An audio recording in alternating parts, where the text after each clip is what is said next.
وصحبه أجمعين. سبحانك لا علم لنا إلا ما علمتنا إنك أنت العليم الحكيم. رب اشرح لي صدري ويسر لي أمري واحلل عقدة من لساني يفقهوا قولي. أما بعد، الحمدلله على نعمة الإسلام، alhamdulillah ala nikmatil iman wa kafa biha min ni'am.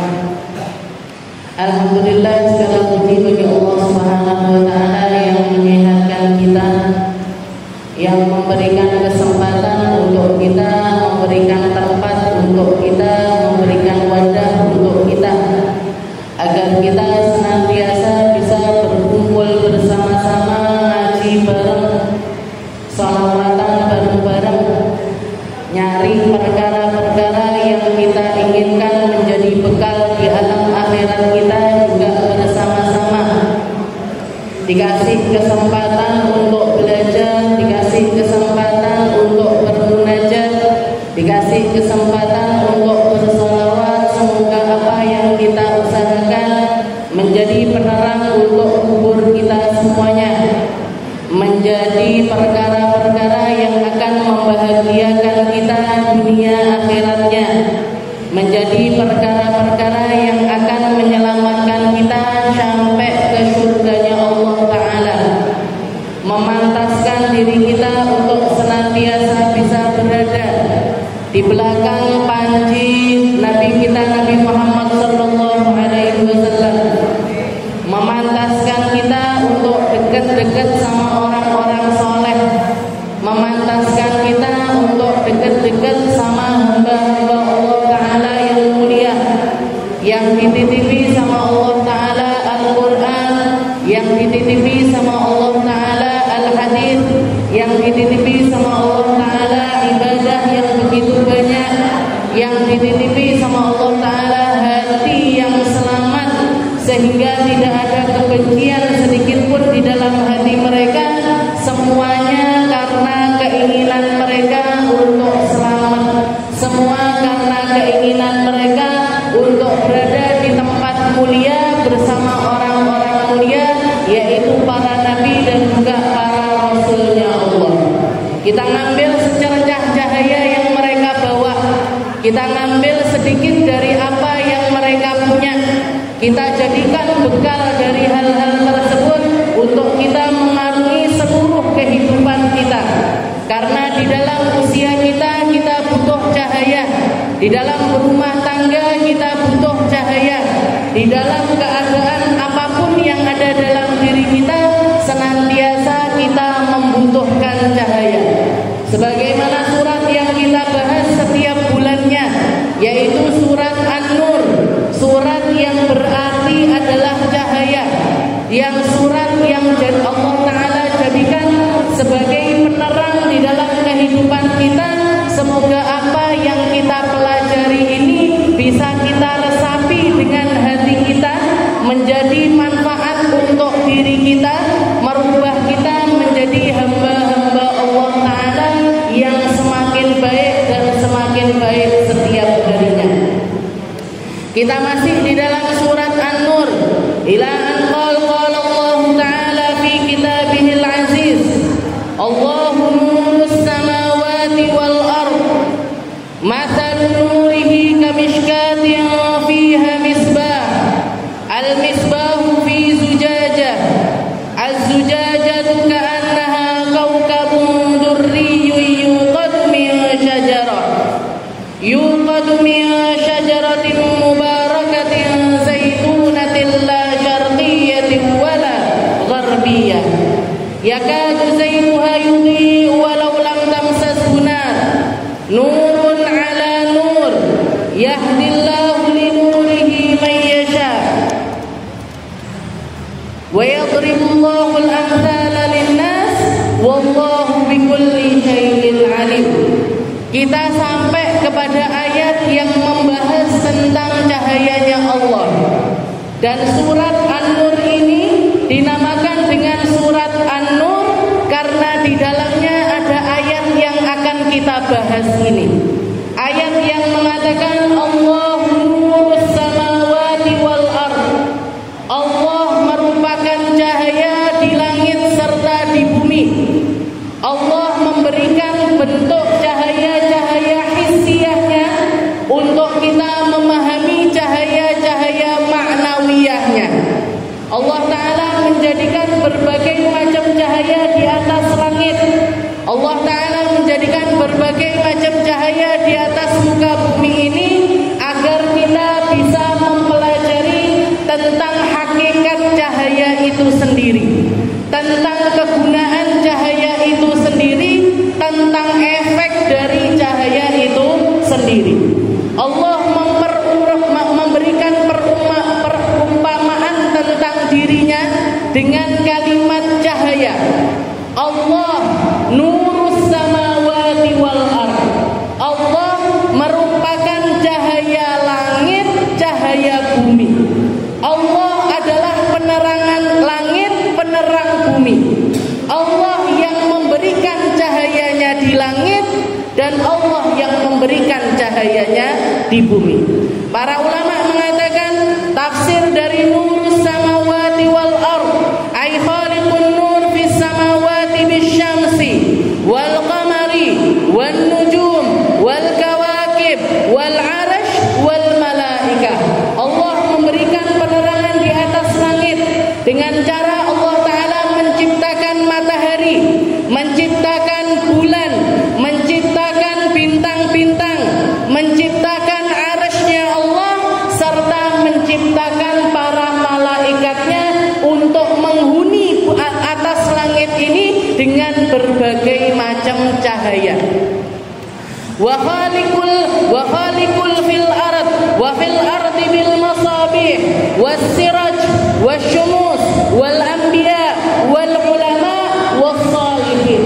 Dan Allah menempatkan cahaya-cahaya di atas muka bumi ini dengan cara Allah Ta'ala menciptakan lampu-lampu, lentera-lentera, api-api yang mampu menerangi, lilin-lilin yang mampu menerangi, senter-senter yang mampu menerangi, serta para nabi, para ulama, dan juga orang-orang soleh yang akan menjadi cahaya di atas muka bumi ini. Itu semuanya adalah makna cahaya al-hissiyah. Semuanya adalah makna dari cahaya secara fisik, secara sesuatu yang kasat, secara sesuatu yang mampu dirasakan oleh manusia. Dan setiap makhluk-makhluk bercahaya ini tadi memiliki kapasitas masing-masing di dalam cahayanya. Dan sesungguhnya semua orang yang punya iman di dalam dirinya sudah megang cahayanya Allah. Semua orang yang di dalam dadanya ada kalimat la ilaha illallah Muhammadur Rasulullah, maka dia adalah para pemegang cahayanya Allah. Hanya saja setiap orang cahayanya ini sesuai dengan kapasitasnya. Sebagaimana kalau kita nyalakan lilin yang akan tersinari dengan lilin tersebut hanya apa yang ada di sekitarnya. Begitu juga ketika kita nyalakan senter, cahayanya lebih luas dibandingkan cahayanya lilin. Kalau kita nyalakan lampu, lampu ini menghilangkan semua cahayanya lilin maupun senter tersebut. Begitu juga ketika datang pagi hari, muncul mataharinya Allah Ta'ala, maka dengan datangnya cahaya matahari ini, seluruh umat manusia sudah tidak memerlukan cahaya apapun lagi. Makanya kalau jenengan baca Maulid Tiba, di dalam Maulid Tiba itu dikatakan, ya Rasul, anta syamsun, anta badrun, gitu, anta syamsun, anta badrun, ya Rasul, jenengan ini sudah semacam matahari untuk umat manusia. Ya Rasul, jenengan ini sudah semacam purnama untuk umat manusia.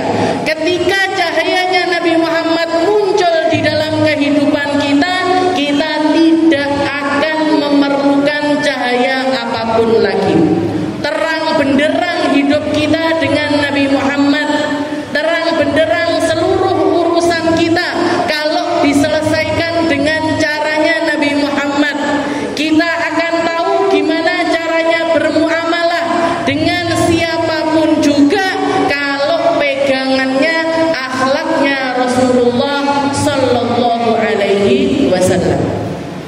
Jadi Allah Ta'ala menciptakan cahaya-cahaya hissiyah ini tadi Bu.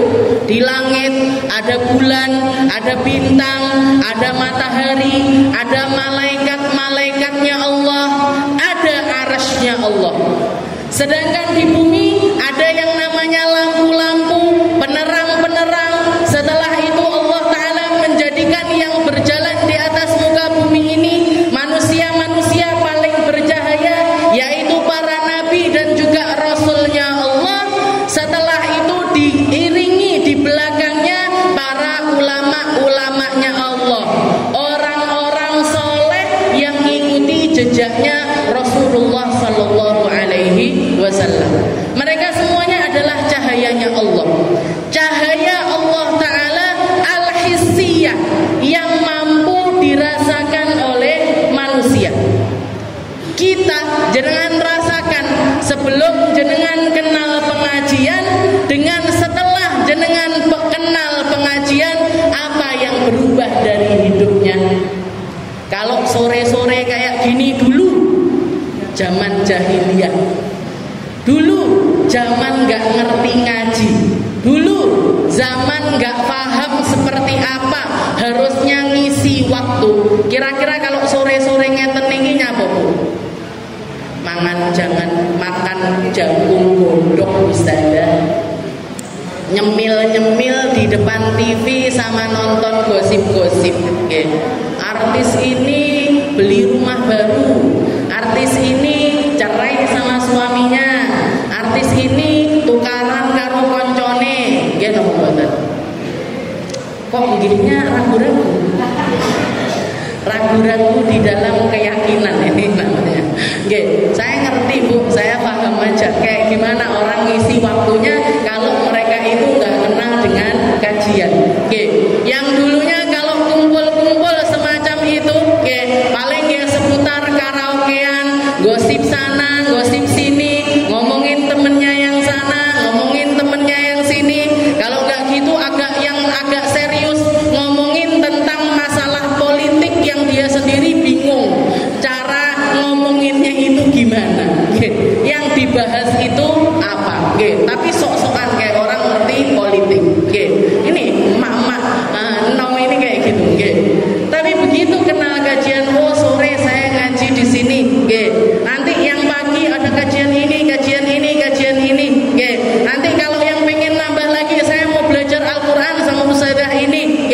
Saya mau ngafalin Al-Quran, nambah hafalan Al-Quran sama Ustazah ini.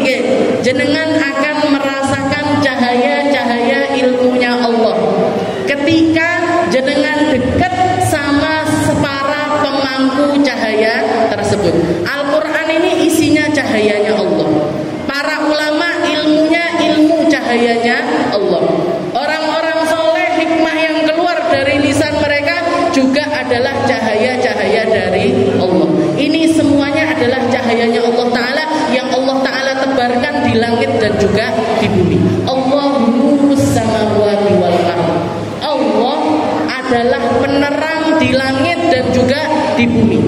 Wa kaifiyatu tanwiriha, cara Allah Ta'ala di dalam memberikan penerangan tersebut dengan cara Allah Ta'ala menciptakan berbagai macam cahaya di langit dan juga di bumi. Tapi kesemuanya dari cahaya ini sumbernya dari satu tempat, sumbernya dari satu cahaya, yaitu cahayanya Allah Subhanahu wa Ta'ala. Setelah kita tahu, setelah kita kenal, setelah kita mengerti tentang makna cahaya itu sendiri, fungsi selanjutnya adalah agar kita kenal dengan cahaya maknawiyahnya Allah. Cahaya yang hanya Allah Ta'ala berikan ke tempat yang Allah Ta'ala ingin berikan. Cahaya yang akan ditaruh sama Allah Ta'ala di tempat yang tempat itu memang layak untuk mendapatkan cahaya tersebut. Makanya di akhir nanti Allah Ta'ala mengatakan nurun ala nur yahdillahu linurihi mayyasha. Allah Ta'ala memberikan hidayah berupa cahaya-cahayanya Allah Ta'ala ini ditaruh, dititipkan, dikasihkan ke dalam hati-hati orang-orang yang Allah Ta'ala ingin Yang gak diinginkan sama Allah Ta'ala gak dapat cahayanya Allah. Sebanyak apapun dia berusaha, setinggi apapun dia berkeinginan, sebanyak apapun perkara-perkara yang menjadi sebab hidayah untuk dirinya, kalau Allah Ta'ala gak mau nitipi, gak akan dititipi. Kalau Allah Ta'ala gak mau ngasih hidayah kepada orang tersebut, gak akan dapat hidayahnya Allah. Kita lihat bagaimana usahanya Nabi di dalam mengislamkan pamannya yang paling berjasa untuk dirinya, yang ngopeni beliau mulai dari kecil, diharap-harapkan untuk bisa membersamai di dunia sampai di akhirat, tapi ternyata bahkan sampai akhir usianya untuk sekedar mengucapkan kalimat la ilaha illallah Muhammadur Rasulullah gak mampu juga. Kita lihat orang-orang yang mampu cahayanya Allah, orang-orang yang memiliki Al-Quran, para penghafal Al-Quran, orang-orang yang ngerti isinya Al-Quran, orang-orang yang paham tentang ilmunya Allah, tapi enggak semua di antara mereka dapat cahayanya Allah. Enggak semua dari mereka dimampukan untuk melakukan perkara-perkara yang Allah Subhanahu wa Ta'ala ridhoi.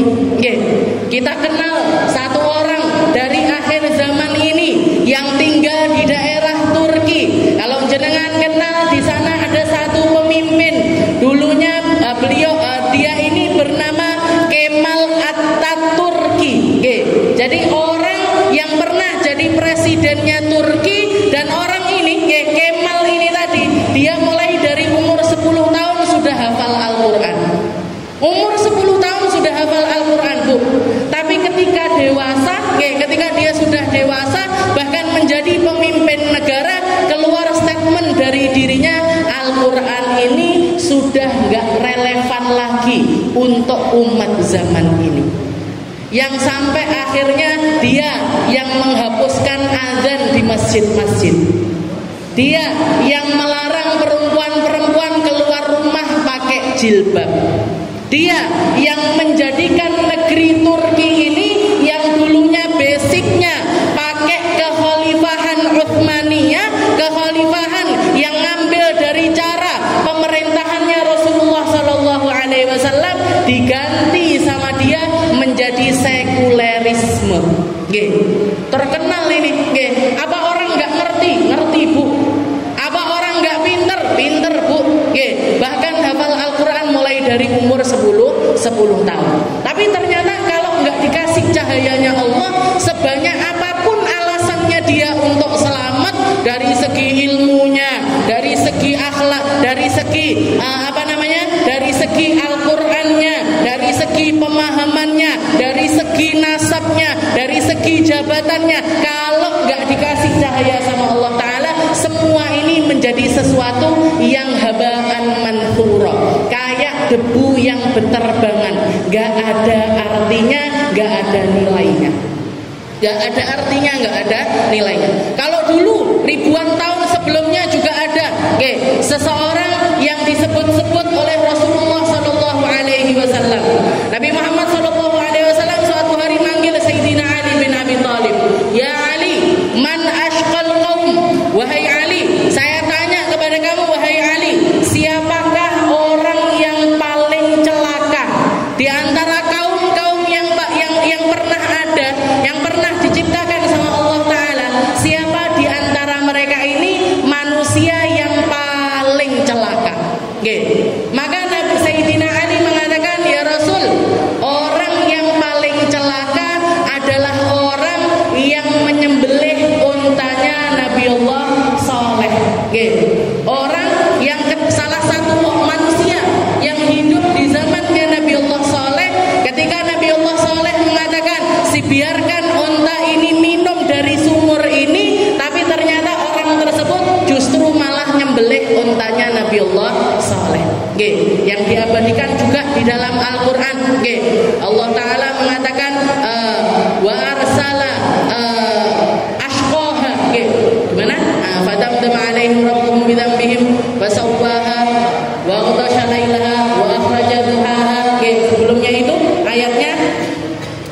Jadi kadzabat Tsamud bi taghwaha idzim ba'atsa ashqaha. Jadi Allah Taala mengatakan di dalam Al-Qur'an, kaum Tsamud ini mendustakan Allah Taala. Bahkan kedustaannya ini melampaui batas ketika mereka memerintahkan satu orang yang paling celaka di antara umatnya, yang pada akhirnya nyembelih ontanya Nabiullah Saleh. Jadi jawabannya Sayyidina Ali ini dalilnya Al-Quran. Yang nyembelih ya siapa man ashqal qaum, siapa orang paling celaka wahai Ali? Orang paling celaka adalah orang yang nyembelih ontanya Nabiullah Saleh.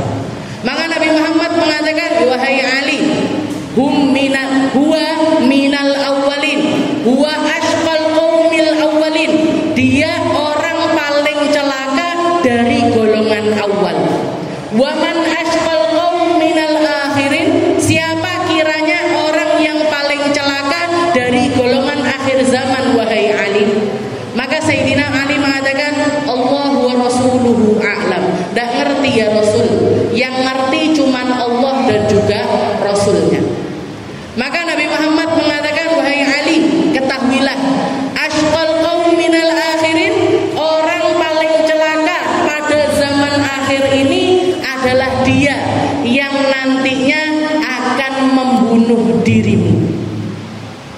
Dia yang nantinya yang akan menusuk perutmu. Dia yang nantinya mengalirkan darahmu sampai kamu menemukan ajalnya. Jadi sudah dinas mulai dari zamannya Nabi Muhammad bahwasanya Sayyidina Ali ini nantinya akan dibunuh oleh seseorang. Orang ini bukan dari golongan orang kafir, tapi golongan orang iman yang gak dapat cahayanya Allah Ta'ala di dalam keimanannya. Orang yang ngerti tentang syariatnya Allah tapi gak dapat cahayanya Allah. Orang yang hafal Al-Quran tapi gak dapat cahayanya Al-Quran. Na'udzubillahi min dzalik. Maka dikatakan ternyata setelah masuk zamannya Sayyidina Abu Bakar, masuk zamannya Sayyidina Umar, masuk zamannya Sayyidina Utsman, masuk zamannya Sayyidina Ali, Sayyidina Ali sudah siap dohir batin bahwasanya dirinya nanti akan dibunuh bukan dari golongan orang kafir tapi golongan orang yang beriman. Dan ternyata benar, orang yang pada akhirnya membunuh Sayyidina Ali bin Abi Thalib adalah seorang laki-laki yang bernama Abdurrahman bin Muljim. Abdurrahman bin Muljim ini hafidul Quran, orang yang hafal Al-Quran. Bahkan berbulan-bulan sebelum dia merencanakan pembunuhannya Sayyidina Ali, setiap harinya dia ngasah pedangnya. Diasah pedangnya, ditetesi racun. Diasah lagi, ditetesi racun. Diasah lagi, ditetesi racun. 40 hari sebelum dia membunuh Sayyidina Ali, dia berpuasa 40 hari. Puasa 40 hari. Dan setelah itu setiap kali selesai ngasah, dia mengatakan kepada pisaunya, wahai pisau, wahai samurai, wahai pedang, kamu akan aku jadikan perantaraku untuk membunuh Ali bin Abi Thalib. Dan amalanku membunuh Ali bin Abi Thalib ini akan aku persembahkan sebagai amalan yang akan paling aku banggakan di hadapan Allah Subhanahu wa ta'ala. Jenengan bayangkan Bu, orang kalau sudah kesasar, orang kalau sudah gak dapat cahayanya Allah, sebanyak apapun lampu di sekitarnya gak akan bisa membuat dia ini kembali. Sebanyak apapun wasilahnya dia untuk bertaubat, dia gak akan dikasih taubat. Seberapapun banyak alasannya dia untuk bisa jadi orang yang baik, jadi orang yang diridhoi sama Allah Ta'ala, tapi karena gak dapat cahayanya Allah, dia menjadi seseorang yang salah dengan kefahamannya. Yahdillahu li nurihi may yasha. Makanya setiap kali kita ngaji, setiap kali selesai kita baca Al-Qur'an, yang jenengan baca doanya nopo? Allahumma arhamna bil Qur'an waj'alhu lana imaman wa nuran wa hudan wa rahmah. Allahumma dzakirni minhuma nasitu wa 'allimni minhuma jahiltu warzuqni tilawatahu ana al-laili wa atrafan nahar bulana hujjatan ya rabbal alamin. Kenapa kira-kira kok kita baca ini? Dan doa ini diturunkan turun-temurun oleh guru-guru kita, dibikinkan syair ini dibikinkan sama para ulama-ulama kita. Setelah itu kita pakai setiap kali selesai ngaji. Allahumma arhamni bil Qur'an, ya Allah kasihani saya berkahnya Al-Qur'an. Karena begitu banyak orang punya Al-Qur'an, ternyata Al-Qur'an ini enggak mengasihani dirinya. Ternyata Al-Qur'an ini enggak bikin dia ini jadi orang baik. Ternyata Al-Qur'an ini enggak dikasih sama Allah Ta'ala ke dalam diri orang tersebut, bukan untuk narik dia ke surga, tapi justru malah dorong dia untuk masuk ke dalam neraka. Allahumma arhamni bil Qur'an waj'alhu lana imaman. Ya Allah, jadikan Al-Qur'an ini imamnya saya. Jangan saya yang imami Al-Qur'an. Jangan sampai saya yang menjadikan Al-Qur'an ini pedoman-pedoman untuk mengkritik orang, nyalahkan orang, nyeladu orang, merendahkan orang. Oke, jangan sampai ya Allah waj'alhu lana imaman wa nuran. Oke, jadikan Al-Qur'an ini cahaya untuk hidup saya ya Allah. Karena hidup kalau sudah nggak dapat cahaya dari Allah, gelap, gelap, ndak ketok opo-opo, nggak bisa melihat kebenaran sebesar apapun, nggak akan bisa melihat kesalahan sebesar apapun, nggak akan tahu gimana caranya jalan ke kanan, jalan ke kiri, jalan ke belakang, nggak akan pernah tahu mau gimana ketika cahayanya Allah Ta'ala ini tidak membersamai orang tersebut. Jadi Abdurrahman bin Muljim ini orang iman, orang yang di dalam dirinya ini dititipi keimanan sama Allah Ta'ala. Bahkan bukan cuma sedikit, banyak hafal Al-Quran dia, hafal Al-Quran. Tapi ternyata Al-Qurannya ini justru malah membuat dia ini angkuh, membuat dia ini congkak, membuat dia ini merasa paling benar, membuat dia ini merasa kalau orang lain itu salah. Jadi bahkan sampai ke tingkat merasa ada rasa di dalam dirinya, aku ini pantas untuk membinasakan seorang Ali bin Abi Thalib. Sayyidina Ali gak main-main yang dibunuh. Misanannya Nabi, menantunya Nabi, misanannya Nabi, menantunya Nabi, yang Nabi Muhammad mengatakan ketika semua sahabat Ansor dikasih pasangan dengan sahabat Muhajir kecuali Sayyidina Ali. Sayyidina Ali protes, ya Rasul, waman akhi ya Rasul, kok semuanya dipasang-pasangkan? Sayyidina Abu Bakar punya sahabat Ansor, Sayyidina Umar punya sahabat Ansor, kok saya nggak dikasih sahabat ya Rasul? Saya kok nggak dikasih saudara dari orang Ansor ya Rasul? Maka Rasulullah mengatakan, ya Ali, ama atardo antakuna ana aku. Wahai Ali, apa kamu nggak ridho kalau aku yang jadi saudaramu? Apa kamu nggak ridho kalau aku yang jadi teman seperjuanganmu? Wahai Ali, seseorang yang hijrah dari Mekah ke Madinah setelah sebelumnya itu menggantikan Nabi di atas kasurnya, walaupun taruhannya adalah nyawanya. Seseorang yang jalan dari Mekah sampai Madinah tidak pakai alas kaki, begitu nyampe di negeri Kuba kakinya hancur lebur nggak karuan, berdarah pecah-pecah, nggak bisa dilihat lagi. Diadukan kepada Nabi Muhammad, ya Rasul,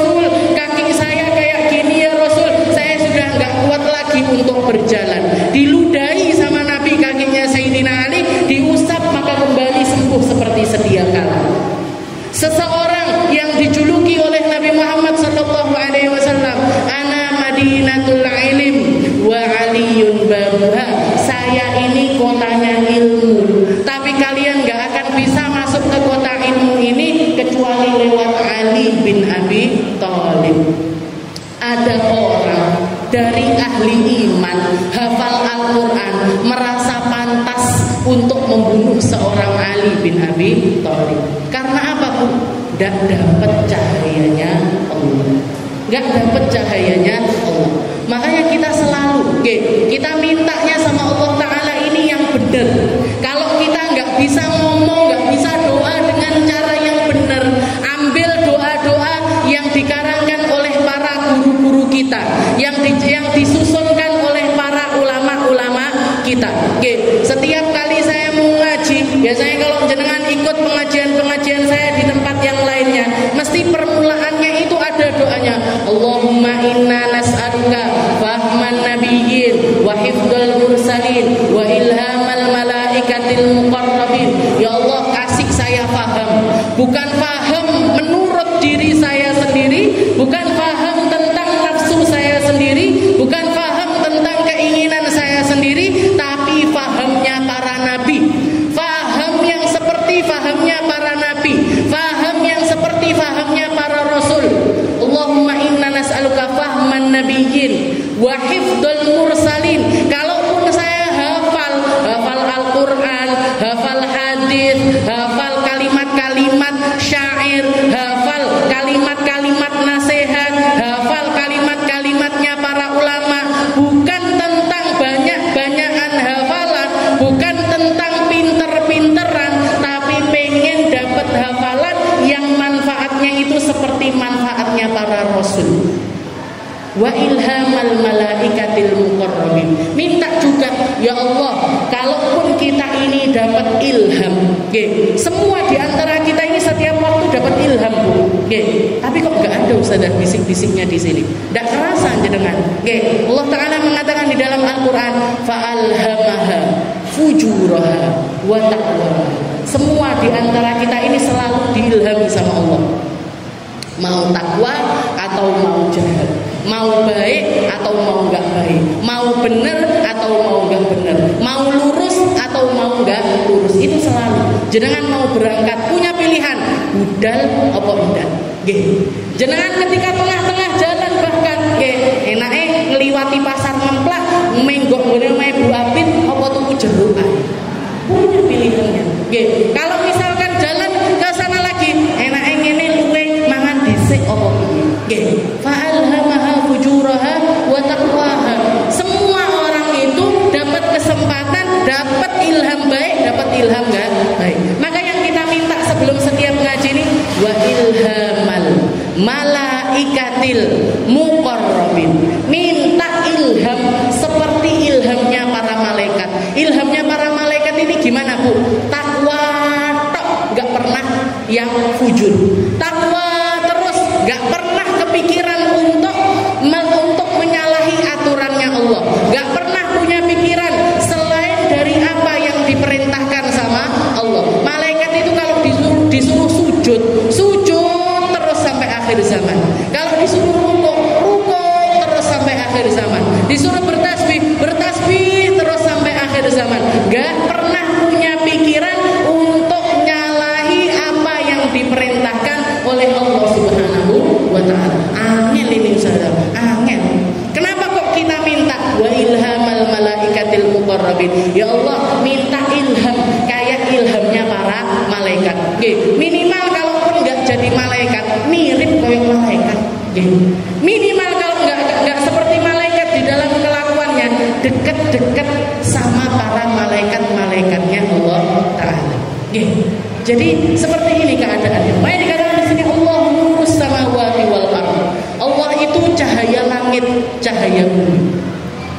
Setelah itu Allah Ta'ala bikin permisalan. Mathalun nurihi kamishkatin fiha misbah. Kalau kamu mau merenungkan cahayanya Allah Ta'ala itu seperti miskah. Miskah itu kalau zaman dulu, Bu, rumah itu kalau mau dikasih lentera dibolongi dulu. Dibolongi dulu. Jadi ini kuah fil jidar. Katakan miskah itu kayak bolongan di dalam tembok rumah. Bolongan di dalam tembok rumah ini ditafsiri oleh para ulama itu adalah sifatnya hati orang iman. Jadi bolongan ini seperti sifat hatinya orang yang beriman.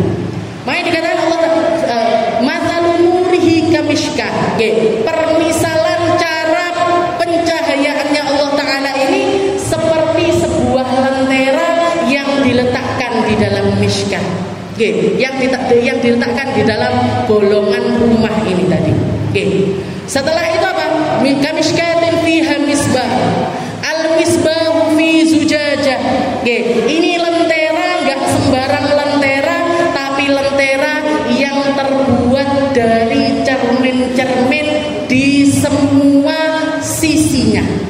Yang mana cermin-cermin itu sendiri sudah memiliki cahayanya. Jadi lampu ditaruh di dalam mishkah dan lampu ini tadi terbuat dari cermin di seluruh sisinya. Al-misbahu fi zujajah. Az-zujajatu ka'annaha kaukabun durriyun. Ini cermin-cermin ini saking bercahayanya. Jadi meskipun dia nggak dinyalakan sudah bercahaya.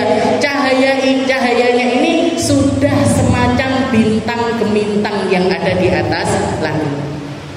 Yuqadu min syajaratin mubarakah, yang dinyalakan, lampu ini tadi dinyalakan dengan sumbu-sumbu yang terbuat dari akar-akar pohon. Bukan sembarang akar-akar pohon, min syajaratin mubarakatin zaitunatin la syarqiyatin wala gharbiyah, terbuat dari akar-akar pohon zaitun yang dinyalakan dengan minyak zaitun, minyak yang penuh dengan keberkahan, minyak yang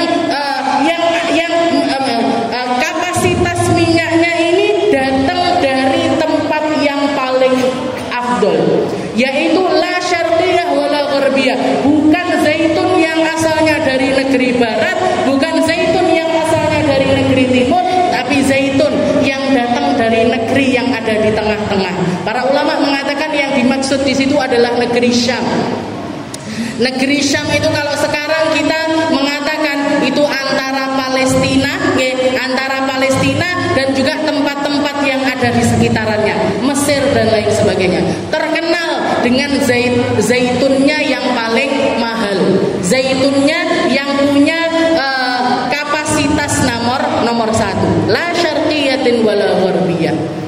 Setelah itu Allah Ta'ala mengatakan yakadu zaituha yudhi walau lam tamsashu nar. Ini lampu ini Bu, kalaupun misalkan enggak dinyalakan pakai api sekalipun, dia sudah mampu menerangi ruangan tersebut. Jenengan bayangkan kalau lampu yang semacam ini dinyalakan, itu loh permisalannya Allah Ta'ala ketika memberikan cahayanya di dalam hati seorang hamba yang beriman. Semua ruangan tempat tersebut bercahaya. Semua ruangan di tempat tersebut gak akan kena kegelapan sama sekali. Semua ruangan tersebut akan dapat dari penerangannya Allah Subhanahu wa Ta'ala. Dan ini mishkah ini tadi adalah hatinya orang yang beriman. Dan para ulama mengatakan yang dimaksud dengan misbah di sini, yang dimaksud dengan lampu di sini, apa yang dimaksud? Caranya kita ngasih penerangannya di dalam hati kita ini pakainya apa? Pakainya yang pertama dengan al-fitrah, fitrahnya manusia. Manusia itu fitrahnya baik, Bu. Manusia itu fitrahnya enggak bejat. Fitrahnya manusia itu orang yang lurus. Makanya kalau kita lihat orang yang pertama kali melakukan maksiat mesti gemeteran, mesti ketakutan. Maling-maling itu, maling-maling mau itu yang kelas kakap sekalipun, para koruptor itu pas nyolong pertama kali mesti wedi. Nyolong sandal koncone misalkan, nyolong pulpennya temennya, nyolong penghapusnya temennya, pertama kali mesti dia ketakutan. Kenapa? Karena fitrahnya manusia itu asalnya baik, tapi karena terus diikuti, terus dengan kemaksiatannya. Jadi cahaya pertamanya manusia itu fitrah. Makanya ketika Sayyidina Abu Bakar ini salah seorang sahabatnya Nabi yang fitrahnya itu baik, dan kebaikannya ini dipakai untuk menghadapi kehidupannya meskipun belum datang agama Islam. Makanya dikatakan Sayyidina Abu Bakar itu ketika melihat ada orang Mekah dulunya terbiasa minum minuman keras, terbiasa minum khamr.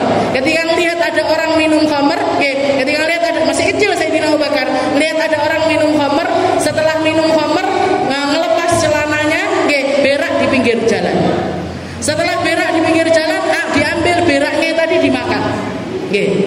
Ya orang nggak sadar, orang mabuk. Maka Sayyidina Abu Bakar mengatakan, demi Allah, saya nggak akan pernah menyentuh minuman yang bikin manusia menjadi seseorang yang semacam ini. Berarti apa? Yang dipakai ini yang menjadi cahaya untuk Sayyidina Abu Bakar waktu itu apa? Cahaya fitrah. Cahaya fitrah dirinya. Setelah itu cahaya fitrah dirinya ini tadi, zaitnya atau minyaknya, sumbunya yang bikin lampu ini tadi bercahaya adalah ayatun bayyinat. Ayat-ayatnya Allah, firman-firmannya Allah, Al-Quran yang diturunkan oleh Allah, ini yang membuat dia itu semakin bercahaya. Ini yang membuat lentera ini menjadi semakin terang cahayanya. Makanya yang perlu kita siapkan ini kuah. Yang kita persiapkan miskahnya ini tadi, tempatnya ini tadi, tempat dari tempat lentera ini tadi harus kita bersihkan dulu. Diresiki, diopeni, dibikin sedalam mungkin, dibikin seluas mungkin, dibikin seindah mungkin, agar cahayanya Allah Ta'ala akan menjadi maksimal cahayanya ketika masuk ke dalam hati-hati kita. Yuqadu min syajaratin yakadu zaituha yudhi walau lam tamsashu nar. Bahkan jadi Allah Ta'ala yakadu, ini lampu misalkan enggak dinyalakan sekalipun dia sudah bercahaya. Karena saking indahnya lampu dan juga zaitun yang ada di tempat tersebut.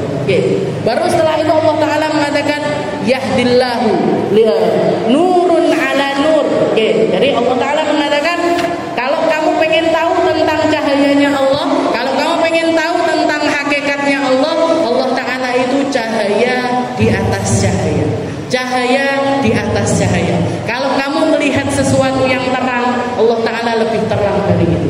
Kalau kamu melihat sesuatu yang lebih terang lagi, Allah Ta'ala lebih terang lagi daripada itu. Mungkin sekarang yang bisa kita lihat cahaya yang paling terang benderang adalah matahari.